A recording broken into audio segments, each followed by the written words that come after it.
আজকে বাবা যে ভাইরা, আজকে সন্তানরা আমাদের জন্য নিয়ামত। আজকে বলবেন কেমন করে সন্তানরা আমাদের জন্য নিয়ামত? এই জন্য সন্তানরা আমাদের জন্য নিয়ামত যে আমরা যখন বৃদ্ধ হয়ে যাব, আমরা যখন চলাফেরা করতে পারবো না, আমাদের যে পরম্পরা, আমাদের সম্পদ বংশ পরম্পরা যেটা আছে সেইটাকে তারা আগিয়ে নিয়ে যাবে। এই জন্য সন্তানরা নিয়ামত। মা বাবা সন্তানের জন্য নিয়ামত, স্ত্রী স্বামীর জন্য নিয়ামত। আপনি বলবেন হুজুর গো, একজন নারীকে নিয়ে আসলাম আমার বাড়িতে বিবাহ করিয়া, আর ওই নারী আমার অধীনে থাকবে, আমার অধীনে থাকবে, কিন্তু ওই নারী আমার জন্য কি করে নিয়ামত হতে পারে? বাবা যে ভাইরা, আপনার স্ত্রী আপনার জন্য এই জন্য নিয়ামত। আপনার স্ত্রীর সঙ্গে আপনার রক্তের কোনো সম্পর্ক নাই, আপনার স্ত্রীর সঙ্গে আপনার বংশের কোনো সম্পর্ক নাই, আপনার স্ত্রীর সঙ্গে আপনার কোনো আত্মীয়তা নাই, কিন্তু আইবাড়ির মাধ্যম দিয়া, ঘটকের মাধ্যম দিয়া যখন দেখা সাক্ষাৎ হইল, বিবাহের দিন হয়ে গেল, যখন আপনার একজন মহিলা 3 বার কবুল বলিয়া স্বামীকে যখন গ্রহণ করে নিল, ওই 3 বার কবুল বলার পরে যে মায়া, যে দয়া স্বামীর প্রতি ওই মহিলার আসলো, যে মায়া ওই মহিলার নিজের ভাই, আত্মীয় স্বজন, রক্তের সম্পর্কের মধ্যে তার চাইতে বেশি মায়া আর কারো রইবে না। এক কথায় সবার চাইতে দয়া মায়া বেশি ওই স্বামীর প্রতি হয়ে যাবে। ও বাবাজি ভাইরা, শুধু এটাই নয়, এটাই নয়, আপনার সন্তানকে ওই নারী 10 মাস 10 দিন গর্ভে রাখিয়া কষ্ট যন্ত্রণা সহ্য করিয়া পৃথিবীর আলো দেখাবে, 2 বছর ধরিয়া নিজের বুক স্থলে দুগ্ধ পান করাইবে, ওই সন্তানকে লালন পালন করে বড় করবে। শুধু এটাই নয়, আপনি যখন শেষ বয়সে বিছানাগত হয়ে যাবেন, আপনি যখন অসুস্থ হয়ে যাবেন, আপনার স্ত্রী আপনার সেবায় যুক্ত হয়ে যাবে, আপনার স্ত্রী আপনার খিদমত করবে। অতএব এখান থেকে বোঝা যায় একজন স্ত্রীও স্বামীর কাছে, একজন স্ত্রীও স্বামীর জন্য সব চাইতে একটা নিয়ামত। জোরে বলেন সুবহানাল্লাহ। ও বাবা যে ভাইরা, আমার মায়েরা, আজকে জগতের মধ্যে আমাদের বিবিরা আমাদের কাছে যখন আসে, জগতের বিবিরা স্বামীদের সঙ্গে কথা সঠিকভাবে বলতে পারে না, সঠিকভাবে কথা বলতে পারে না, কথা কেমন করে বলতে হয় তাও জানে না। আমার দয়ার নবী, মায়ের নবী সাল্লাল্লাহু তাআলা আলাইহি ওয়াসাল্লাম খাদিজাতুল কুবরা রাদিয়াল্লাহু তাআলা আনহাকে বলতেছে, খাদিজা, আজকে তোমার বাবার দেওয়া অট্টালিকা ছাড়িয়া, আজকে তোমার আব্বা জানের দেওয়া অত সম্পদ ছাড়িয়া, আজকে উট দুম্বা ঘোড়া ছাড়িয়া, আজকে আমার জীর্ণ কুটিরে তুমি বসবাস করেছ, আজকে তুমি কত না কষ্ট যন্ত্রণায় থেকেছ। ও খাদিজা,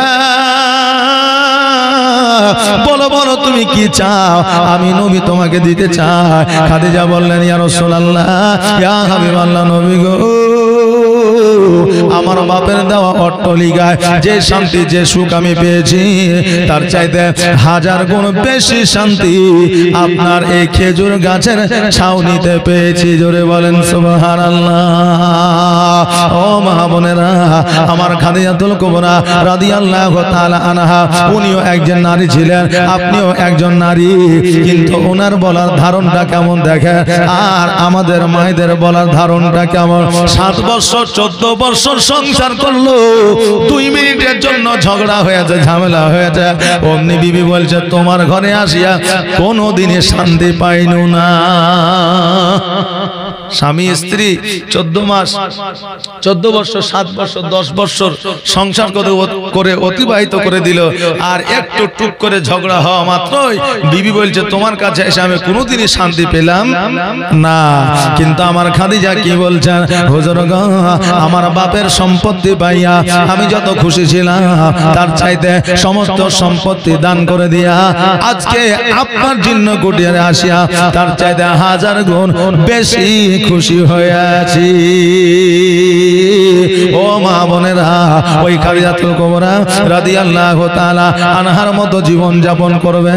যদি খাদিজার মতো জীবন যাপন করতে পারেন, আপনার জীবনকে পরিবর্তন করতে পারবে। আর যদি জীবন যাপন না করতে পারেন, আপনার জীবন পরিবর্তন হওয়া সম্ভব নয়। কারণ হলো ফাতিমা রাজ্জাত তোমরা, আমার খাদিজাতুল কুবরা রাদিয়াল্লাহু তাআলা আনহার জাত তোমরা। আজকে আমার খাদিজাতুল কুবরা রাদিয়াল্লাহু তাআলা আনহা বলেছিলেন, ইয়া রাসূলুল্লাহ, ইয়া হাবিবাল্লাহ, নবী গো, আমি যখন মারা যাব আমার গোসলটা আপনি বানাইয়া দিবেন। নবী আমার বলেছিলেন, নারী মারা গেলে নারী গোসল দেয়, আমি কেন গোসল দেব?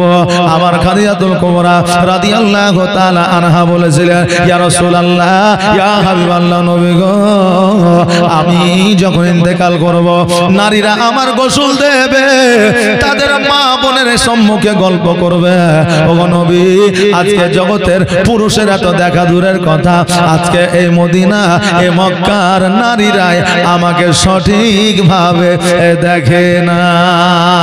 জোরে বলেন না সুবহানাল্লাহ। কেমন পর্দাশীল নারী ছিলেন, মহিলা ছিলেন। আজকে আমাদের মা বোনেরা পর্দা করে না, আজকে আমাদের মা বোনেরা পর্দার মধ্যে থাকে না। আজকে আমার মা বোনেরা যেই জায়গায় সাজতে বলেছে সেই জায়গায় সাজে না। আজকে আমার মা বোনেদের যে জায়গায় আবদ্ধ থাকতে বলেছে সেই জায়গায় আবদ্ধ থাকে না। আমার দয়ার নবী, মায়ার নবী সাল্লাল্লাহু তাআলা আলাইহি ওয়াসাল্লাম বললেন, ও আমার উম্মতিরা, তোমরা শুনে নাও, তোমাদের যদি সাজগোজ করতে হয় তোমরা তোমার স্বামীদের কাছে সাজগোজ করো। তোমার স্বামীকে খুশি করার জন্য তুমি সাজগোজ করো। তুমি নতুন নতুন কাপড় পরো, তোমার থাকলে পরো, না থাকলে দরকার না। তবে শোনো, তোমার যদি পাউডার মাখার ইচ্ছা হয় তুমি তোমার স্বামীকে খুশি করার জন্য পরো। কিন্তু আমাদের ভাইরা, এখন বর্তমানে আমাদের মায়েরা যখন বাজারে যায়, হাটে যায়, যখন আপনার মার্কেটে যায়, তখন বুঝলেন কত রকমের আলতা, সাবান, তারপরে আপনার লিপস্টিক, ঠোঁট পালিশ, নখ পালিশ লাগায়া বাজারে যায়। আর বাড়িতে যখন থাকে স্বামীর সম্মুখে, তখন হাতে কালি, মুখে কালি, গালে কালি, কপালে কালি। বুঝলেন না? যখন বাজারে যায় তখন সেজে গুজে যায়, আর যখন স্বামীর কাছে থাকে তখন বুঝলেন রান্না বান্না করেছে, কালি টালি যা ছিল মুখে, গালে, হাতে, কপালে সব জায়গায় লেগে আছে।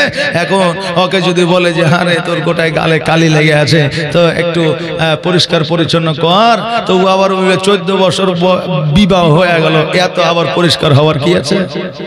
জি, কিন্তু স্বামীর কাছে স্ত্রীর সাজা হচ্ছে সুন্নাত। জোরে বলেন সুবহানাল্লাহ। তবে বাবজি ভাইরা, আজকাল বর্তমানে মনে করিয়েন না যে মায়ের হেদা বেদা হয়ে আছে। মায়ের এখন সবচেয়ে বেশি চালাক হয়ে আছে, জানেন? কারণ হলো লক্ষ্মী ভান্ডারে 1000 টাকা। জি, টাকা যার বুদ্ধি তার, নাকি বলে? মায়েরা 1000 টাকা করে পেয়েছে, এখন মায়েদের বুদ্ধি বেশি। এখন মায়েরা ঘুমাতে যেছে তাও সিরিয়াল, উঠছে তাও সিরিয়াল, সকালবেলায় দেখছে নতুন কিছু আপডেট হলো কিনা তাও মোবাইল। বাবজি ভাইরা, ভাত রান্না করতে করতে আপনার সিরিয়াল দেখছে, এদিকে সিরিয়ালের মহব্বতে পড়ে যায় ভাতকে দিয়েছে পুড়িয়ে। এবার চিন্তা করছে, তাই তো ভাত যদি এখন পুরা ভাত যদি স্বামীকে দিই তাহলে স্বামী তো আমাকে বকবে, আর ভাতটা যদি ফেলাইয়া দিই তাও তো আমাকে বকবে। তাহলে কি করা যায়? স্ত্রী বুদ্ধি খাটাইয়া বললো যে এই ভাতে দিয়ে দেবো, যা হবে পরে দেখা যাবে। এখন স্বামী মাঠে থেকে এসে খেতে বসেছে, এবার খেতে বসে এবার বলছে, হ্যাঁ রে রহিমের মা, ভাতটা যেন পুরো পুরো গন্ধ করছে। তো এখন স্ত্রী বলছে, তুমি মূর্খ, তো সারা জীবন মূর্খই থেকে গেলে। তো স্বামী বলছে মূর্খ মানে? বলছে হ্যাঁ, তুমি কোনোদিন শিক্ষিত হইতে পারলে না। আচ্ছা, তান্দুরি রুটি খেয়েছো? বলে খেয়েছি। বলে পুরো পুরো গন্ধ করে না? বলছে করে। তো আজকে তান্দুরি রাইস খেয়াল, তান্দুরি রাইস খেয়েছো কোনোদিন? তো বলছে না। আজকে তান্দুরি ভাত খেলাম। এখন স্বামী দেখছে, তাই তোরে জীবনে তান্দুরি রুটি খেয়েছি, কিন্তু তান্দুরি রাইস খাই নাই। তো আজকে বিবি যখন কষ্ট করে বানাচ্ছে তো তান্দুরি ভাতই খাইনি। জি, এরাকে মনে করিয়েন না যে এরা চালাক না, এরা ভালো চালাক। জি সুবহানাল্লাহ, মাশাআল্লাহ।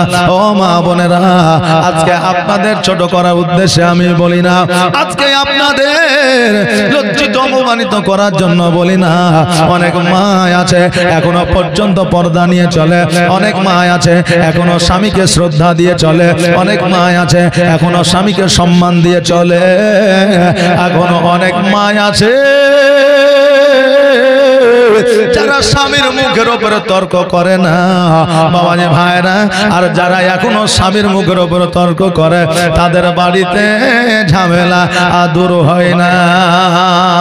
স্বামী বলবো তোর চাইতে আমি কমানে গিরে, স্ত্রী বলবো তোর চাইতে আমি কমানে গিরে। ওদের ঝামেলা 24 ঘন্টায় 48 ঘন্টায় আপনার ঝামেলা। কথা বুঝলেন না? এখন ঝামেলা তাদের মিটে না। আমরা পুরুষেরাও হয়েছে তেমন, আমরা পুরুষেরাও হয়েছে তেমন বাবাজি ভাইরা। স্ত্রীরা যদি স্বামীর খেয়াল রাখতে চায়, স্বামী বলবে এ তো বেশি ভালোবাসা দিচ্ছে, নাকি বলে বেশি ভালোবাসা দিচ্ছে। ও বেরাদার, এখন স্বামী গেল বিদেশে, স্বামী গেল অফিসে, স্বামী গেল আপনার কাজে কর্মে, এবার বিবি বাড়িতে বসে থাকিয়া দেখছে আল্লাহ গো আমার স্বামী তো বিদেশে আছে, কি অবস্থায় আছে একবারে দেখি। ফোনটা লাগিয়েছে, হ্যালো কেমন আছো? বলছো তুমি ফোন করার টাইম কি এখন পাইলে? এখন কাজের সময় তুমি জানো না, ফোনটা রাখো পরে ফোন করবে। আচ্ছা তোমার বিবিকে তুমি ভালো করে বলতে পারো না যে কাজের সময় গো তো একটু ফোনটা রাখো পরে আমি ফোনটা করবো, নাকি বলে কি যে এখন কাজের সময় ফোন করেছো ফোন রাখো পরে ফোন করো। এবার এইদিকে যখন পরনারী গার্লফ্রেন্ড যখন ফোন করে তখন এই ঘাড়ের ওপরে মোবাইল টেলিয়ে বলে হ্যাঁ জানো বলো সোনামণি বলো, অসুবিধা নেই, কাজ করছো নাকি? বলে না না কোনো কাজ নাই, টোটালি ফ্রি। অতএব বিকেল পর্যন্ত কথা বলেছে, কাজও করেছে কথাও বলেছে। পরনারীর সাথে কথা বলতে কোনো অসুবিধা নাই, আর নিজের স্ত্রীর সাথে কথা বলতে গেলে কাজের মধ্যে আছে, এখন ফোন করা বন্ধ কর, রাখ পরে ফোন করবে।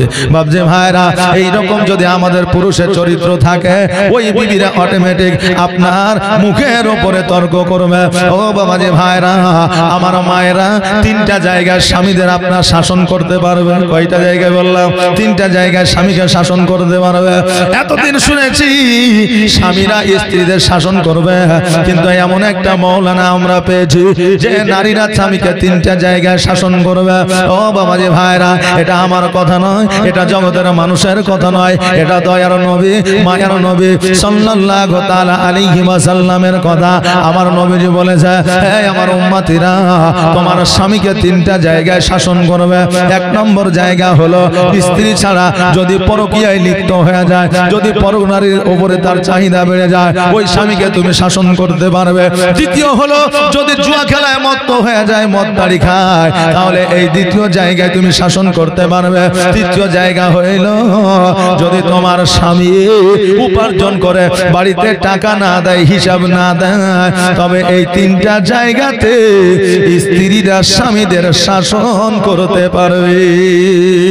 অনেক পুরুষ আছে বলে আমি রোজগার করি, আমি বিবিকে কেন হিসাব দিব? ওর হিসাব নেওয়ার তো কোনো ক্ষমতা নাই, পাওয়ার নাই। আমি বলি বাবা রে, একজন স্বামী যেমন সংসার করার জন্য আপনার কাজ করে, কর্ম করে, কত না কষ্ট করে। ও বাবা, তুমি যতটা কষ্ট করো, তুমি যতটা কর্ম করো, তোমার মতো তোমার বিবিও ততটা কর্ম করে। কারণ তোমার যতটা দায়িত্ব সংসারের উপরে আছে, তোমার স্ত্রীরও দায়িত্ব ওই সংসারের উপরে ততটাই আছে। অতএব তুমি কত টাকা রোজগার করবা, উপার্জন করবা, হিসাব নেওয়ার হক তোমার বিবির আছে। আর তুমি যদি হিসাব না দাও, বিবিকে যদি টাকা বুঝায় না দাও, আমার দয়ার নবী মায়ার নবী সাল্লাল্লাহু তাআলা আলাইহি ওয়াসাল্লাম বলেছে যে যেই বাড়িতে স্বামীরা বিবিদের হাতে টাকা দেয় না, হিসাব দেয় না, আমার আল্লাহ সেই বাড়িতে রহমত বর্ষণ করে না। দেখবেন যে স্বামীরা বিবিদের হাতে টাকা দেয়, ওই টাকায় বরকত হয়। জি বাবা, বিবিদের হাতে টাকা দিলে আপনার বরকত হয়। বিবিদের রোজগারে বরকত নাই, মহিলার উপার্জনে বরকত নাই। আজকে আমাদের এই এলাকায় মহিলারা বিড়ি বাঁধে না, বাঁধে না, কিন্তু মালদায় চলে যান, প্রত্যেকটা কোনায় কোনায় বিড়ি বাঁধে। কিন্তু বাবাজি ভাইরা, আজকে আমাদের এলাকায় যা আছে ওদের এলাকা তো তাই আছে। বেশি বৃদ্ধি করতে পারে না। আমার নবী নিজেই বলেছেন মহিলাদের উপার্জনে আপনার বরকত নাই, পুরুষের উপার্জনে বরকত আছে। যদি আপনার মহিলাদের উপার্জনে বরকত থাকতো আজকে সাঁওতালেরা কোটিপতি হইতো নাকি বলেন? ওরা স্বামী স্ত্রী মেয়ে কন্যা সব খেলে কাজ করে। যদি কেউ যদি ডেলিগেট খেতে ইচ্ছুক হন তা আপনারা ডেলিগেটে যেতে পারেন। ডেলিগেটের ফি হচ্ছে মাত্র 35 টাকা। কেউ যদি খাওয়া মনে করছেন আমাদের ডেলিগেট বন্ধ হয়ে যাবে, যে খেতে পারেন। ডেলিগেট ফি মাত্র 35 টাকা। সুবহানাল্লাহ। এই দেখেন আপনাদের রেট কমে গেছে, অসুবিধা নেই। যদি একবার খাই হলে তার একবার খাই এসে একবার দরুদ পড়ে আল্লাহুম্মা সাল্লাল্লাহু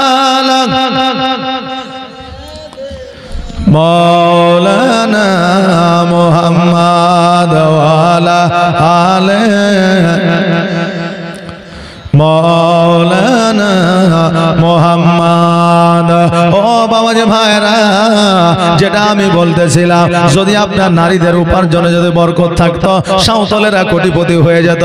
কারণ আজকে নাই, বহুত দিন আগে থেকে দেখে তারা কাজকর্মে থাকে, তারা কাজকর্মে ব্যস্ত থাকে।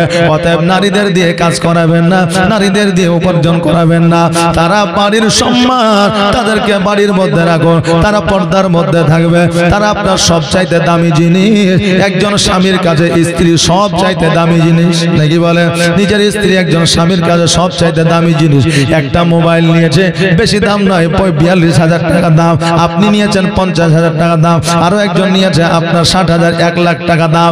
এই মোবাইলকে কত যত্ন করে কভার দিয়ে রাখি, যখন রাত্রিবেলায় চার্জে দিয়ে টেবিলের উপরে রাখি, যাতে পড়ে না যায়, স্ক্রিনটা নষ্ট না হয়ে যায়। যদি স্ক্রিন নষ্ট হয়ে যায় ঠিক করতে হবে, টাকা খরচা হবে। ওরে আমার বাবা যে ভাইরা, মোবাইল খারাপ হলে ঠিক করা যায়, কিন্তু বিবি খারাপ হলে ঠিক করা যায় না। তুমি একটা সাধারণ মোবাইল নিয়েছো 50,000 টাকা দিয়া, তাই তুমি এত যত্ন করো। যেই বিবি তোমার জন্য আল্লাহর তরফ থেকে নিয়ামত, ওই বিবি তোমার কাছে এসেছে, ওই বিবির যত্ন নেওয়া কতটা তোমার জন্য জরুরি। বিবিদের ভালোবাসতে শিখুন, জি বিবিদের ভালোবাসতে শিখুন। বিবিদের বেশি বেশি করে প্রশংসা করুন, স্ত্রীদের বেশি বেশি করে প্রশংসা করুন। কেমন প্রশংসা বলবেন?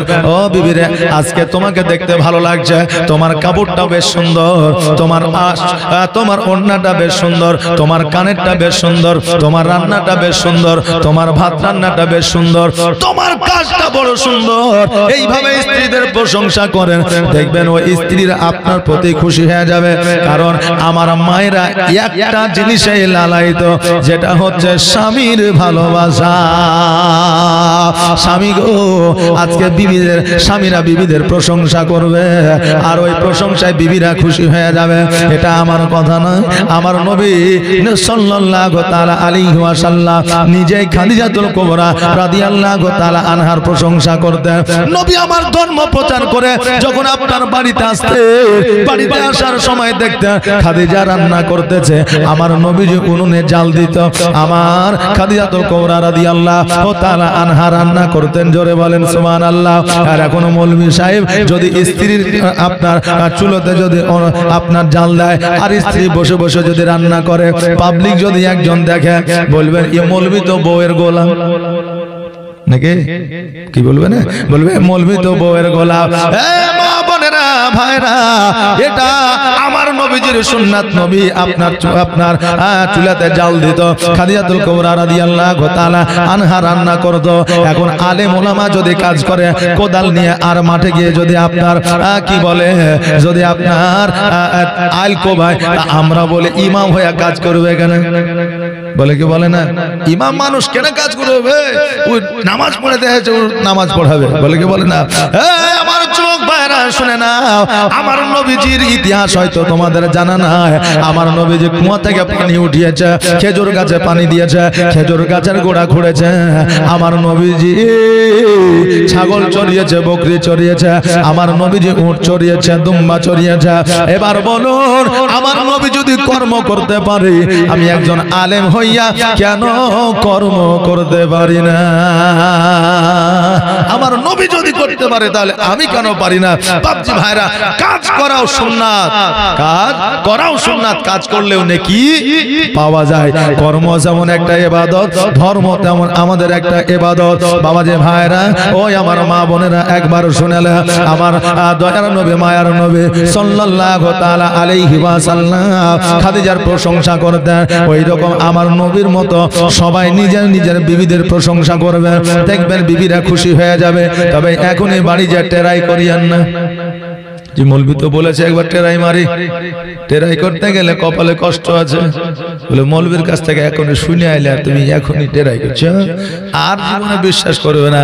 কারণ একটা জায়গায় বলেছিলাম, আর অমনি বুঝলেন এক যুবক বাড়িতে যে রাত্রিবেলা বলেছে কই রে বিবি জালসা শুনে আসলাম, দে খেতে দে। এবার আপনার থালাতে করে খেতে দিয়েছে, এবার খেতে দিয়েছে তো এবার সবজি দিয়েছে, আবার গোস্তও দিয়েছে। এখন স্বামী চিন্তা করছে যে আরে দুপুর বেলায় তো গোস্ত ছিল না, এখন দুপুর এখন গোস্ত, বুঝে তুমি চুপচাপ খাও, বেশি বকিও না। এবার বুঝলেন স্বামী খেছে, আর ওর কথা মনে পড়ে গেছে, মৌলবি তো বলেছিল যে একটু প্রশংসা করতে, দেখো দেখি প্রশংসাটা করে। বুঝে বিবি রে আজকে গোস্ত রান্নাটা হেভি লাগছে। জি, তো স্ত্রী মুখখানকে গুমরা করে লে বসে আছে। স্বামী বলছে হ্যাঁ রে মৌলবি বললে প্রশংসা করলে খুশি হবে, তো তোর মুখটা গুমরা হয়ে গেছে কেন? তখন বলছে এই শোনো, আজকে 7 বছর বিয়ে হয়েছে, একদিন আমার তরকারি আমার সবজির নাম করনি, আর যেমনই পাশের বাড়ির ভাবি এই গোস্ত রান্না খান দিয়ে গেছে, অমনি বলছে গোস্ত খান খুব সুন্দর হয়েছে। আমি তো জানি তোমার অভ্যাস। জি, তা আগে দেখবেন যে সবজি কার বাড়ির কোথা থেকে এসেছে, রান্নাটা কি আসলে বাড়িতে হয়েছে না লঙ্গরখানা থেকে নিয়ে এসেছে, এটা খোঁজ খবর নিয়ে তারপরে টেরাই মারিয়েন। এখনই যে টেরাই করিয়েন না, নাহলে কপালে কষ্ট আছে নাকি বলেন বাবজি? বাবজি ভাইরা আমার, আমার দয়ার নবী মায়ার নবী যেইভাবে প্রশংসা করেছে সেইভাবে প্রশংসা করে। আমার নারীরা পায়ের তলের মানুষ নয়, হাতের মুষ্টিতে থাকার মানুষ নয়, মাথার উপরে উঠবে এটা নয়। কারণ আমার আল্লাহ তাবারাক তাআলা বলেছে, বান্দারে আমি নারীকে মানুষের পায়ের মাটি দিয়ে তৈরি করি নাই, মানুষের হাতের মাটি দিয়ে তৈরি করি নাই, মানুষের মাথার মাটি দিয়ে তৈরি করি নাই। যদি পায়ের মাটি দিয়ে তৈরি করতাম, নারীকে পুরুষরা পায়ের তলে রেখে দিত। যদি হাতের মাটি দিয়ে তৈরি করতাম, নারীকে হাতের মুষ্ঠে রেখে দিত। নারীকে যদি মাথার মাটি দিয়ে তৈরি করতাম, নারীরা মাথার উপরে উঠে নাচত। কিন্তু আমি আল্লাহ নারীকে পুরুষের বাম পাজরের আপনার মাটি দিয়ে তৈরি করেছি।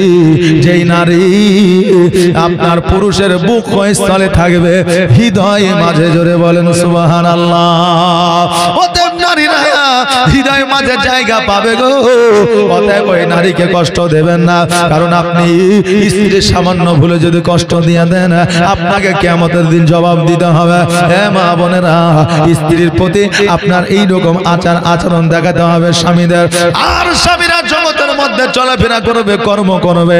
এখন স্ত্রীর যদি স্বামীকে যদি আপনার কর্কশ ভাষায় কথা বলে, কষ্ট দিয়া কথা বলে, যত ইবাদত করুক না কেন, সারা রাত জালসা শুনুক না কেন, সবে বরাতের হালুয়া খাইয়ে পালা লাগিয়ে দেখ না কেন, তাদের ইবাদত আল্লাহর দরবারে কবুল হবে না। স্বামী যদি একটু স্ত্রীর প্রতি অসন্তুষ্ট হয়ে থাকে, তো সারা জীবন ইবাদত করে করে যদি আপনার কপালে ঘটা ফেলে দেয়, তো তার ইবাদত আল্লাহর দরবারে গ্রহণযোগ্য হবে না। অতএব স্বামীকে সন্তুষ্টিত রাখুন, স্বামীর মুখে মুখে তর্ক করবেন না, স্বামীর বিপক্ষে যাবেন না, এবং স্বামীর সঙ্গে আপনি ঝগড়া করবেন না। যদি ঝগড়া করে আপনারা বিবি, আপনারা নারী মানুষ, আপনারা একটু চুপ করে থাকবেন, তাহলে দেখবেন ঝামেলা অটোমেটিক কমে যাবে। বাবা যে ভাইরা, এই ইসলাম আমাদের এত সহজে আসে নাই। আবু বকর সিদ্দিক রাদিয়াল্লাহু তাআলা আনহু আমার নবীর কাছে যাইয়া বলেন, ইয়া রাসূলুল্লাহ, ইয়া হাবিবাল্লাহ, নবী গো, আজকে যে আমরা ইসলাম ধর্মটা চুপি চুপি আপনার প্রচার করি, আজকে এই ধর্মটা আমরা যে চুপি চুপি প্রচার প্রসার করি, নবী গো, আমাদের ধর্মটা কি আসল ধর্ম নাকি নকল ধর্ম? আমার নবী বললেন, শোনো রে ও আবু বকর, শুনে না, এই ধর্মটাই হলো আসল ধর্ম, ইসলাম ধর্মটাই হলো সত্য ধর্ম, ইসলাম ধর্মটাই হলো সততার ধর্ম। আবু বকর বলে, হুজুর যদি ইসলাম ধর্মটাই সততার ধর্ম হয় তবে আমরা চুপি চুপি কেন প্রচার প্রসার করি? ও আমার দয়ার নবী, মায়ের নবী, আসুন আজকে থেকে এই ইসলামটা প্রচার করব আমরা প্রকাশ্যে। আমার নবী বললে, আবু বকর শোনো রে, ইসলাম যদি প্রকাশ্যে আমরা প্রচার করি কাফেরেরা আঘাত করবে, কাফেরেরা তীর মারবে, বল্লম মারবে, কাফেরেরা আমাদের পাথর ছুড়বে। অতএব এই প্রকাশ্যে ইসলাম প্রচার করা যাবে না।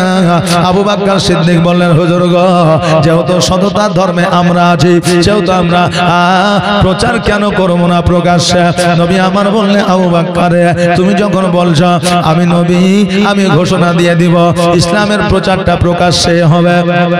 এবার সাহাবীদের ডাকলেন, সাহাবীদের ডাকার পরে এবার সাহাবীরাকে বললেন, ওই আমার সাহাবীরা, ইসলামের জন্য তোমরা কারা জীবন দিতে পারবে? ইসলামের জন্য তোমরা কারা জান দিতে পারবে? ও সাহাবীরা বলো বলো, আজকে আমার জন্য তোমরা কে জীবন দেবে? কেউ যেন কিছু বলে না, চুপ করে যেন বসে আছে। আবু বকর সিদ্দিক রাদিয়াল্লাহু তাআলা আনহু দ্বন্দ্বায়মান হইলেন। দ্বন্দ্বায়মান হওয়ার পরে বললেন, ইয়া রাসূলুল্লাহ, ইয়া হাবিবাল্লাহ, নবী গো, আজকে আমি আবু বকর কথা দিলাম, যখন জান দেওয়া দরকার হবে, মান দেওয়া দরকার হবে, আমি আবু বকর, আমাকে একবার বলে দিবেন, আমি সর্বদা রেডি হইয়া যাব। আমার নবী বলে, আবু বকর যখন দরকার হবে, প্রয়োজন হবে, তখন তোমাকে আমি ডাকবো, তুমি চিন্তা করিও না। আবু বকর বাড়ির দিকে অগ্রসর হয়ে গেলে কিছু দূর যাওয়ার পরে দেখতে যেন কাফেরেরা পাথরের আঘাত করতে লেগেছে, কাফেরেরা যেন পাথর মারতে শুরু করেছে। আবু বকর ডাক দিয়ে বলে, ও কাফেরেরা, আজকে আমাকে তোমরা পাথর কেন মারো? কাফেরেরা বলল, শোনো রে, আজকে তুমি নবীর পক্ষ লিয়েছ, নবীকে সাপোর্ট করেছ, এই জন্য তোমাকে পাথর মারি। আজকে নবীর পক্ষ তুমি ছেড়ে দাও, তোমাকে পাথর মারবো না। আবু বকর সিদ্দিক রাদিয়াল্লাহু তাআলা আনহু বলে, ও কাফেরের দলেরা, আজকে কেন কিয়ামত পর্যন্ত যদি আমাকে তোমরা পাথর মারতে থাকো, আমি কিয়ামত পর্যন্ত পাথরের আঘাত খাবো, কিন্তু নবীর পক্ষ ছাড়ব না। তোমার মতো এত ভালো, তোমার মতো এত কেউ তো আমায় বাসে না, তাই তো নবী আমি তোমার দিওয়ানা, তাই তো রাসূল আমি তোমার দিওয়ানা। সুবহানাল্লাহ। ও কি শুনেছি কিতাবের লেখা, নবী ছাড়াই আমার জীবন ফাঁকা গো, নবীজিকে ভালো না বাসিলে, নবীজিকে ভালো না বাসিলে আল্লাহ পাওয়া যাবে না, তাই তো নবী আমি তোমার দিওয়ানা। তোমার মতো এত ভালো, তোমার মতো এত ভালো কেউ তো আমায় বাসে না, তাই তো নবী আমি তোমার দিওয়ানা। আবু বকর বলে, কাফেরেরা রে, আজকে কেন কিয়ামত পর্যন্ত পাথরের আঘাত করো? আমি কিয়ামত পর্যন্ত নবীর পক্ষ ছাড়ব না। ওই পাথরের আঘাত খেতে খেতে আবু বকর যেন বাড়িতে পৌঁছালো, দরওয়াজার সম্মুখে যেমন গেছে বাবা, অমনি যেন আবু বকর রাদিয়াল্লাহু তাআলা আনহুর মা যেন দৌড়ে আসে, আবু বকরকে বুকের মধ্যে জড়ায় ধরে নিয়ে বলে, বেটা রে, আজকে তোমার শরীরটা কেন রক্তাক্ত হয়ে গেছে? আজকে তোমাকে পাথরের আঘাত কে করেছে? আবু বকর বলে, মা, আজকে নবীকে সাপোর্ট করার জন্য আজকে কাফেরেরা আমাকে আঘাত করেছে। মা জননী সন্তানকে নিয়ে এসে গরম পানি করে যেন আপনার ক্ষতবিক্ষত জায়গাগুলোতে সেঁক দিতেছে। আবু বকর বলতেছে, মা, এই গরম পানি দিয়ে কেন?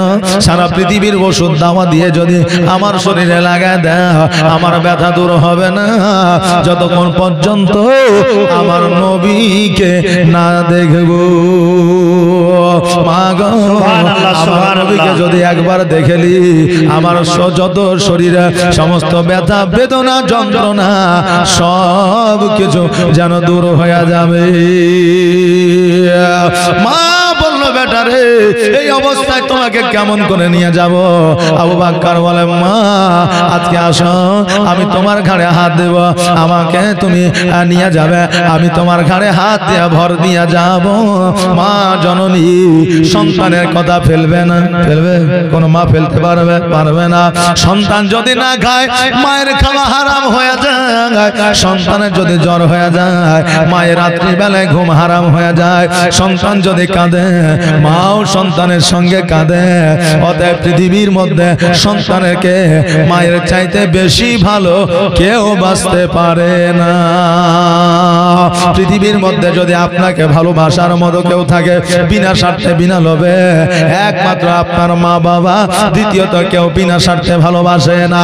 আজকে আপনার সন্তান যদি ভালোবাসে আজকে সম্পত্তির লোভে বাসবে, আজকে আপনার স্ত্রী যদি ভালোবাসে আজকে আপনি স্ত্রীকে ভালোবাসেন বলে ভালোবাসবে, আজকে যদি আপনার প্রতিবেশী ভালোবাসে আজকে আপনার সয় সম্পত্তিকে ভালোবাসে, আপনার কর্মকে ভালোবাসে। কিন্তু স্বার্থের সময়টা যখন শেষ হয়ে যাবে কেউ আপনার সঙ্গ দিবে না। স্বার্থের সময় শেষ হয়ে গেলে একজনই আপনাকে ভালোবাসতে পারে, যার নাম হলো মা।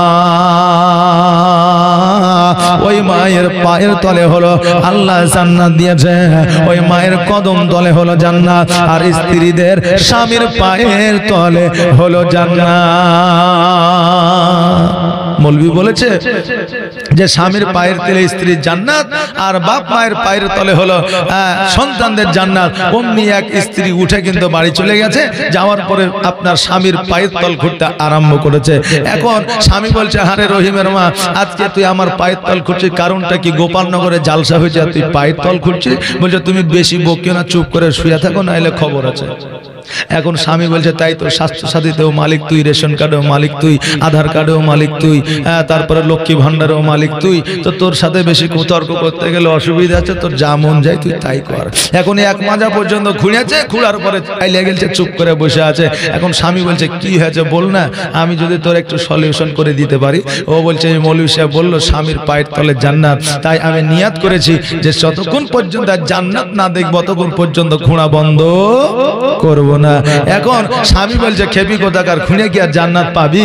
আমার পাটা একটু টিপে দে, হাতটা একটু টিপে দে, মাথাটা একটু টিপে দে, তো জান্নাত পাবি।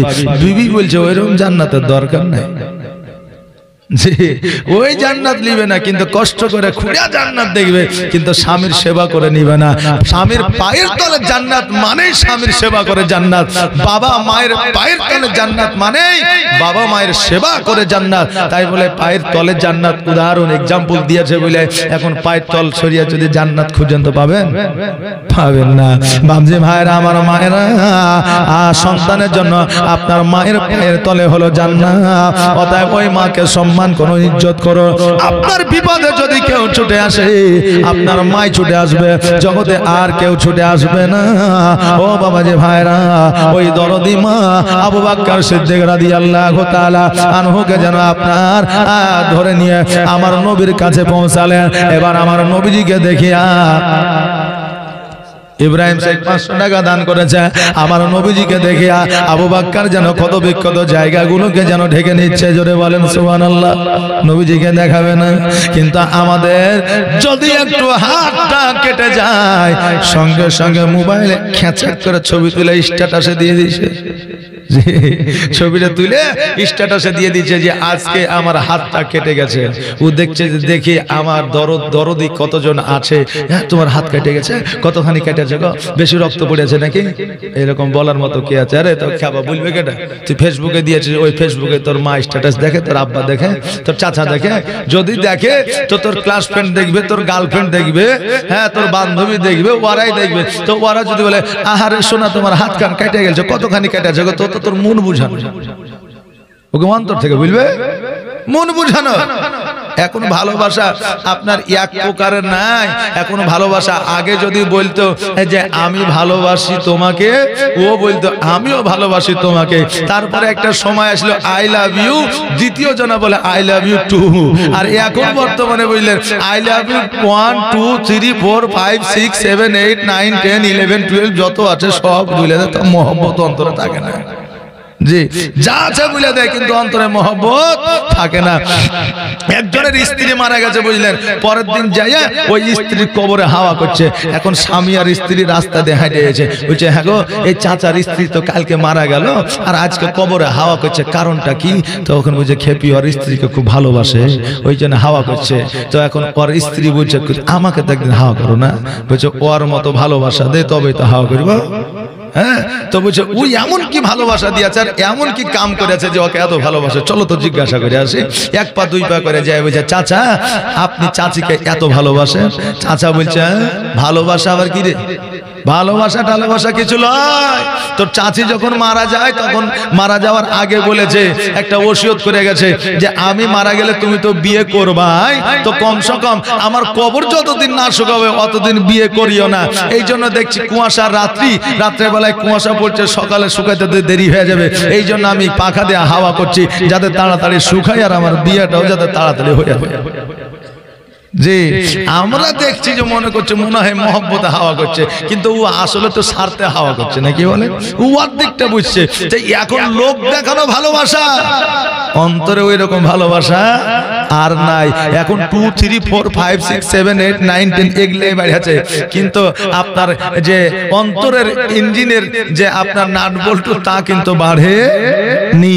তো মহব্বত এখন আমাদের বাবা লোক দেখানো ওই রকম মহব্বত আর নাই। আল্লাহ যেন সেই তৌফিক দান করে, সকলে বলেন আমিন। আবু বকরকে লইয়া নিজের মা জননী আমার নবীর কাছে গেলেন, যাওয়ার পরে এবার আবু বকর যেন নিজের ক্ষত বিক্ষত জায়গাগুলোকে যেন ঢেকে নিচ্ছে। আমার নবী ডাক দিয়ে বলে আবু বকর বলো বলো আজকে তোমার মুখটা কেন শুকায় রে, আজকে তোমার মনে ফুর্তি নাই কেন? আবু বকর বলো তুমি কেমন আছো? আমার আবু বকর বলে হুজুর গো আমি ভালো আছি আলহামদুলিল্লাহ, আপনি কেমন আছেন একবার বলে। আমার নবীজি বললেন আলহামদুলিল্লাহ আমিও ভালো আছি। আবু বকর দুই চোখের পানি ছেড়ে দিয়ে বলে ইয়া রাসূলুল্লাহ ইয়া হাবিবাল্লাহ, নবী গো পাথরে কত আঘাত করলো গো নবী, আজকে পুরো শরীরটা ঝাঁঝরা করে দিয়েছে, গোটা শরীর থেকে রক্ত বাইর হইয়া ওই মরুভূমিতে পড়েছে।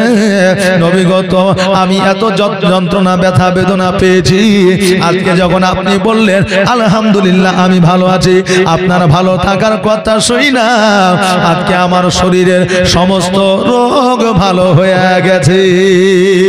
ও নবীজি শুধু এটাই নয়, আপনার ভালো থাকা শুনিয়া আমার শরীরে যে ক্ষত বিক্ষত জায়গাগুলা ছিল ওই জায়গাগুলা পর্যন্ত ভালো হয়ে গেছে। আল্লাহর নবী নূরের নবী গো আপনি নবী আমার জীবনের জীবন, আপনি আমার জীবন সাথী। একবার আলী এই দেখেন, একবার আলী 500 টাকা দান করেছে। শিমুল আলী এই দেখেন 400 টাকা দান করেছে, যে আশায় জানিয়াতে করে গেছে দান, আর দানকে কবুল করো ও রহমান। সুবহানাল্লাহ। এই দেখেন টুকটুক করে মসজিদে দান করতেও থাকেন, আর এই দেখেন জালসা শুনতে থাকেন। আমার চাইতে সুবিখ্যাত বক্তা একজন আছে, আমি তো এই এলাকার মানুষ বুঝলেন না, আমি আপনাদের এখানে এসেছি, আমাকে এখানে মনে হয় সবাই চিনে, দু একজনকে বাদ দিলে তো মনে হয় ভুল হবে, এখানে মনে হয় আমাকে সবাই চিনে। আজকে পাগড়ি পিনে এসেছি বলে হয়তো আলাদা আলাদা একটু লাগতে পারে, যে হ্যাঁ একটু আলাদা আলাদা লাগতে পারে। আমি এই দেখেন আজিমগঞ্জ জালসায় গেছিলাম, ওখান দিয়ে সেখানে উঠলাম, তা দেখছি পাগড়ি যখন আছে তো পরেই উঠি, এই দেশের লোক তো পাগড়ি পিনে দেখেনি, তো একদিন দেখে এলে নাকি বলছেন সুবহানাল্লাহ। তাই দেখেন পাগড়ি পরে চলে এসে দেখতে থাকেন, শুনতে থাকেন। পরে একজন বিখ্যাত বক্তা আছে, ওনার বক্তব্য শুনে তারপরে দোয়া করে যাবে, কারণ যার শেষ ভালো তার সব ভালো। বাপজি ভাইরা কি বলছেন? আর প্রেম করেছেন মুসা নবী, তোর পাহাড়ে গিয়াছেন চলি ও কি খোদার নূরে পাহাড় জ্বলে মুসা নবী জ্বলে না প্রেম তো মরে না আবু বকর সিদ্দিক রাদিয়াল্লাহু তাআলা আনহু বললেন হুজুর গো আমার সমস্ত অসুস্থ ব্যথা বেদনা কত বিক্ষত দূর হয়ে গেছে নবী গো আজকে কাফেরেরা আঘাত করছে কেন নবী আমার বললে শোনো রে প্রকাশ্যে ইসলামের প্রচার করার কারণে আজকে কাফেরেরা যেন ভয় পেয়েছে যার জন্য আমাদের আক্রমণ করার চেষ্টা করছে ওই আবু বকর শোনো আমাদেরকে যে কোনো সময় এখান থেকে মদিনায় চলে যেতে হতে পারে আমার আবু বকর বললেন হুজুর গো কখন মদিনায় যাব কোন সময়ে যাব একবার আমাকে খবরটা দিয়ে দে নবী আমার বললেন আবু বকর কখন যাব কোন সময়ে যাব আমি জানি না আমার আল্লাহ তাবারক তাআলা যখন আমার যতক্ষণ পর্যন্ত আমাকে না বলবে ততক্ষণ পর্যন্ত আমি যাইতে পারবো না আল্লাহ অর্ডার করবে তারপরে আমি এখান থেকে যাব কারণ আমার আল্লাহ হলেন আলিমুল গায়ব আমি নবী আমি হলাম ইলমুল গায়ব আমার নবী সব কিছুই জানেন আমার আবু বকর বললেন হুজুর গো আমাকে আপনি জানাইয়া দিবেন আবু বকর যেন বাড়ির দিকে চলে আসলে এইভাবে একদিন দুই দিন 4 দিন 5 দিন 7 দিন 8 দিন 10 দিন আপনার এইভাবে আপনার 40 দিন অতিবাহিত হয়ে গেল হঠাৎ করে আমার নবীজির ঘরকে যেন কাফেরেরা ঘেরাও করে নিল আমার আল্লাহ তাবারক তাআলা জিবরাইল আর দেরি করিও না জলদি করে যাও আর জলদি করে যাইয়া আমার নবীকে তুমি বলে দাও মক্কা থেকে মদিনায় হিজরত করবে কারণ কাফেরেরা ঘেরাও করে যায় জিবরাইল আলাইহিস সালাম জগতের মধ্যে আসলেন আসার পরে সালাম দিলেন আসসালাতু ওয়াসসালামু আলাইকা ইয়া রাসূলুল্লাহ নবী আমার সালামের উত্তর দিলেন নবী আমার বলে জিবরাইল তুমি এত মধ্যরাত্রিতে এসেছো কারণটা কি জিবরাইল বললে হুজুর গো আজকে মক্কার কাফেরেরা আজকে আপনার বাড়ি ঘেরাও করেছে আপনাকে কতল করবে বলে আপনাকে শহীদ করবে বলে আপনাকে খুন করবে বলে অতএব নবী গো আমার আল্লাহ অর্ডার করে দিয়েছে আদেশ দিয়ে দিয়েছে মক্কা থেকে মদিনায় হিজরত করে নবী আমার বললেন কাফেরেরা ঘিরেছে কেমন করে যাব জিবরাইল বললেন হুজুর গো কোরআনের একটা আয়াত পড়ে এক মুষ্টি মাটি নিয়ে দরওয়াজার সম্মুখে ছিটিয়ে দেন সারা কাফের বন্ধ হয়ে যাবে সব দেখতে পাবে কিন্তু আপনাকে তারা দেখতে পাবে না আমার নবীজি এক মুষ্টি মাটি লইয়া যখন দরওয়াজায় ছিটিয়ে দিলেন কাফেরেরা যেন আমার নবীকে দেখতে পায় না হযরত আলীকে নিয়ে আসলেন আর বললে আমার বিছানায় শুয়ে যাও আগামী কালকে মদিনায় তুমি দেখা করে নিও আমার নবীজি বাইরে হইয়া চলে গেল এইদিকে হযরত আলী বিছানায় শুয়ে আছে কাফেরেরা নবীর ঘরে প্রবেশ করেছে প্রবেশ করার পরে কেউ বলছে না এই নবীর গর্দানে তলোয়ার চালিয়ে দেয় কেউ বলছে না না নবীর চেহারা নাকি নূরানিময় চেহারা নবীজির চেহারাখানা একবারে দেখেলি আর তারপরে তাকে কতল করে দেব এবার কেউ বলছে না দেখলে হবে না দেখলে পরে কতল করা যাবে না এবার বেশিরভাগ মানুষই বলল না রে আমরা শুনেছি নবীর চেহারা নাকি নূরানিময় চেহারা অতএব আসো আগে চেহারাখানা দেখব তারপরে তাকে কতল করব এবার যখন চাদরখানা সরায় দিয়েছে দেখছে যেন আমার নবী না হযরত আলী যেন শুয়ে আছে আর নবীজি আমার কি নাম মুআজ্জম হোসেন সুবহানাল্লাহ যাক যাক ইন্না লিল্লাহ এই দেখেন মুয়াজ্জিন এখানে যিনি ছিলেন ওই মুয়াজ্জিন ইন্তেকাল করেছেন ওনার ছেলে 500 টাকা আপনার দান করেছেন আল্লাহ যেন দানকে কবুল করে নিয়ে তার পিতাকে যেন জান্নাতবাসী করে দেয় সকলে বলেন আমিন সুম্মা আমিন আল্লাহ তাবারক তাআলা রাসূল সাল্লাল্লাহু তাআলা আলাইহি ওয়াসাল্লাম বলেছেন যারা জগতের মধ্যে মসজিদের মুয়াজ্জিন হবে কিয়ামতের দিন আল্লাহ তাদের মাথাটাকে উঁচু করে দিবে জোরে বলেন সুবহানাল্লাহ বাবা যে ভাইরা এই দেখেন আলীর যেমন চাদরখানা টেনেছে, দেখছে যেন নবী নাই, ওই জায়গায় হযরতে আলী যেন শুয়ে আছে। আর নবীজি আমার লাগায়া বাজার হিজরত করিলেন সোনার মদিনা। নবীজি আমার গড়ায়া সংসার হিজরত করিলেন সোনার মদিনা। আর কত আছে জাহিরে, কত আছে বাতেনে, আর বাতেনের ভেদা ভেদ জানে পীর পয়গম্বর আউলিয়া। নবীজি আমার আজ গড়ায়া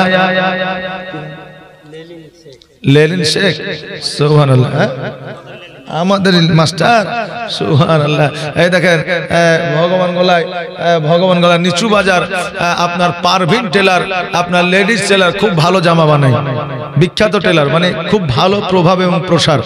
আপনারা সবাই জানেন, আমিও জানি, হ্যাঁ, এবং এখানে যত মৌলবি আছে এরাও জানে যে ভগবান গলার মধ্যে যদি নাম্বার ওয়ান একটা মহিলাদের লেডিস টেলার যদি থাকে তাহলে সে হচ্ছে লেলিন টেলার, যে টেলারের নাম হলো পারভিন টেলার। জি সুবহানাল্লাহ। এই মা বোনেরা, আপনারা যদি জামা বানাতে চান, বোরখা বানাতে চান, তাহলে চলে যাবেন, তবে লাইন মনে হয় 15 দিনের আগে পাবেন না, 1 মাস পরে। জি, এত চাপ থাকে আমরা জানি তো। যাক, আল্লাহ তার ব্যবসা বাণিজ্যে আরো বরকত দেখ, সকলে বলেন আমিন সুম্মা আমিন। বাবাজি ভাইরা কি বলছে, নবীজি আমার আজ গড়ায়া সংসার হিজরত করিলেন সোনার মদিনায়। আর কত আছে জাহেরে, কত আছে বাতেনে, আর বাতেনে ভেদা ভেদ জানে পীর পয়গম্বর আউলিয়া। নবীজি আমার আজ গড়ায়া সংসার হিজরত করিলেন সোনার মদিনা। নবীজি আমার আজ লাগায়া বাজার হিজরত করিলেন সোনার মদিনা। নুজেরা বিবি 1 বস্তা সিমেন্ট আর 100 টাকা দান করেছে। আল্লাহ যেন দানকে কবুল করে, সকলে বলেন আমিন সুম্মা আমিন। যে আশায় যে নিয়তে করেছে দান, আর দানকে কবুল করো ওগো রহমান। আমার নবীজি আবু বকরের বাড়িতে আসিয়া দরওয়াজার সম্মুখে দাঁড়ায়া সালাম দিলেন, আসসালাতু আসসালামু আলাইকা ইয়া আহলাল বাইত। সঙ্গে সঙ্গে যেন দরওয়াজাটা খুলে দিলে। আমার নবী বলে, আবু বকর, এখন তো মধ্যরাত্রি, তোমার তো ঘুমানোর কথা, বিছানায় আরাম করার কথা, তুমি এখনো পর্যন্ত কেন ঘুমায় না? তুমি এখনো পর্যন্ত কেন জেগে আছো? আবু বকর বলে, হুজুর গো, আপনি যেই দিন থেকে বলেছিলেন মক্কা থেকে মদিনায় যেতে হবে, আমি সেই দিন থেকে আজ পর্যন্ত দরওয়াজা দাঁড়িয়ে থাকি, না জানি আমার নবী কখন চলে আসবে। আর আমি যদি শুয়ে থাকি, ঘুমায় থাকি, আমার নবী ডাক দিলে হয়তো শুনতে পাবো না, আমার নবী নারাজ হয়ে যাবে। আর আমার নবী যদি নারাজ হয়ে যায়, কিয়ামতের দিন জবাব দিতে পারবো না। অতএব নবী গো, আজকে থেকে 40 দিন পর্যন্ত 1 ঘন্টা 1 মিনিট তো দূরের কথা, 1 পলক চোখের পাতা বন্ধ করি নাই। জোরে বলুন সুবহানাল্লাহ, সুবহানাল্লাহ, সুবহানাল্লাহ। নবী আমার বললেন, আবু বকর, এই জন্য আমি নবী তোমাকে সঙ্গে নিয়ে জান্নাতে যাব। ও আবু বকর, আজকে আমি নবী আমার পাশে তোমাকে আমি রেখে দিব। আবু বকর, আর দেরি নয়, দেরি নয়, জলদি করে চলো, আমাদের মক্কা থেকে মদিনায় চলে যেতে হবে। নবী আমার 2 চোখের পানি ছেড়ে দিয়ে কান্দে। আবু বকর জিজ্ঞাসা করে, ইয়া রাসূলুল্লাহ, ইয়া হাবিবাল্লাহ, নবী গো, আপনার কান্না আমার সহ্য হয় না। নবী গো, আপনি কেন কান্দেন? আপনার চোখে কেন পানি? আপনার চোখের পানি দেখে আমার চোখের পানি বন্ধ হয় না। নবী আমার বললেন, আবু বকর, আজকে মানুষ জীবনে সব কিছু ভুলে যেতে পারে, কিন্তু মানুষ 3টা জিনিস ভুলতে পারে না। ওই 3টা জিনিস মরা পর্যন্ত তার মনে থাকে। আমার আবু বকর বললেন, হুজুর গো, ওই 3টা জিনিস কি? আমার নবী বললেন, 3টা জিনিস প্রত্যেকটা মানুষের স্মরণে থাকে, চাহে ওর যত বড় আপনার পয়সা বালা হোক, যত বড় ধনী হোক না কেন, আপনার ভারতবর্ষ দিয়ে বাদ দিয়া যদি আমেরিকায় বসবাস করুক না কেন, ও জীবনে তিনটা জিনিস ভুলতে পারবে না। এক নম্বর হলো মওত, মানুষ জীবনে মরণকে ভুলতে পারে না। দ্বিতীয় নম্বর হলো পিতামাতা, যে পিতামাতাকে খেতে দেখবা না দে, ওর পিতামাতাকে তার স্মরণে থাকবেই থাকবে। তৃতীয় নম্বর হইল নিজের জন্মস্থান, যে জায়গায় যে গ্রামে তার জন্ম হয়েছে সেই জায়গাটা চিরস্মরণীয়। জোরে বলুন সুবহানাল্লাহ। জি দোয়া করবো ইনশাআল্লাহ, দোয়া করবো।